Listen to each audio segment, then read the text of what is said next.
Kembali lagi bersama saya Sita Rahmania di berita terkini. Perekonomian saat ini terjadi pasti tidak luput akan peran-peran tokoh terdahulu seperti di era ekonomi zaman klasik. Terdapat 5 tokoh, yaitu Adam Smith, Jean Baptiste Say, David Ricardo, Thomas Robert Malthus, dan John Stuart Mill. Apakah para mahasiswa saat ini mengetahui para tokoh tersebut?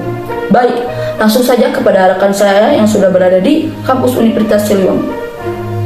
Baik, terima kasih kepada rekan saya yang berada di studio. Saya sudah berada di kampus Universitas Siliwangi. Mari kita bertanya ke beberapa mahasiswa yang ada di sini. Boleh minta waktunya sebentar? Boleh. Apa kalian tahu inti pemikiran dari tokoh ekonomi di zaman era klasik?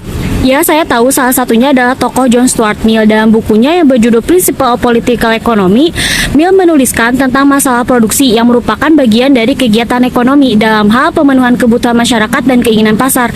Mill juga dalam bukunya menyatakan bahwa hukum produksi ditetapkan secara objektif sedangkan distribusi adalah variabel. Saya tahu pemikiran Adam Smith. Fokus utama pemikiran Adam Smith adalah peningkatan individu melalui perilaku yang baik, menabur dan berprestasi, perdagangan dan divisi kerja, pendidikan, pembentukan kapital, dan pengembangan teknologi baru. Dalam buku The Wealth of Nation, ia mengemukakan teori bahwa untuk meningkatkan tingkat kemakmuran dapat melalui adanya tangan tak terlihat atau invisible hand, yaitu tanpa ada campur tangan pemerintah. Terima kasih atas waktunya. Boleh minta waktunya sebentar? Ya, boleh. Apakah kamu tahu inti pemikiran dari tokoh ekonomi di era klasik? Ya, saya tahu David Ricardo.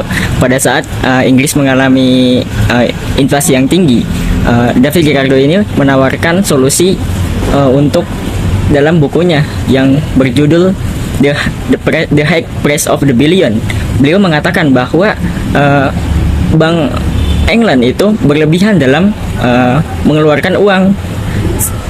Nah, David Ricardo juga mengatakan secara tegas bahwa pihak yang mengeluarkan uang harus mengatur pengeluarannya itu berdasarkan harga emas, bukan berdasarkan kuantitas uang kertas yang beredar. Seperti itu. Terima kasih atas waktunya.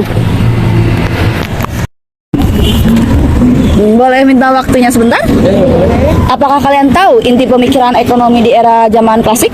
Tahu pemikiran dari Thomas Robert Malthus. Pemikiran Thomas Robert Malthus yang paling terkenal adalah tentang kependudukan. Dalam bukunya Essay on Population menyatakan bahwa angka peningkatan populasi yang tidak dibarengi dengan ketersediaannya jumlah makanan di dunia akan menjadi sebuah ancaman. Maka dari itu Thomas Malthus menekankan pembatasan angka peningkatan populasi penduduk. Yang saya tahu dari tokoh Jean Baptiste Say, hukum Say yang paling terkenal adalah penawaran menciptakan permintaannya sendiri. Hukum Say didasarkan pada asumsi nilai produksi selalu sama nilai dengan pendapatan. Jika diilustrasikan, semakin besar panen yang diperoleh petani, maka semakin besar juga pembelian yang dilakukan oleh petani. Sebaliknya, jika panennya buruk, maka akan mengurangi penjualan komoditas lainnya. Terima kasih atas waktunya. Itulah beberapa jawaban dari mahasiswa yang ada di sini. Selanjutnya saya kembalikan lagi kepada rekan saya yang berada di studio.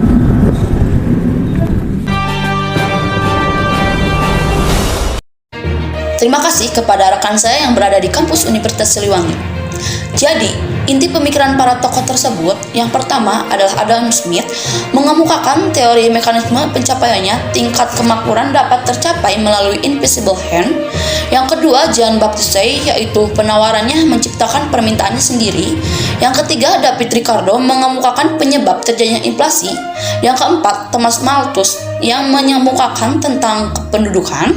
Dan yang terakhir adalah John Stuart Mill tentang masalah produksi yang menurutnya masih bagian dari kegiatan ekonomi. Ya, dari saya, terima kasih. Bye!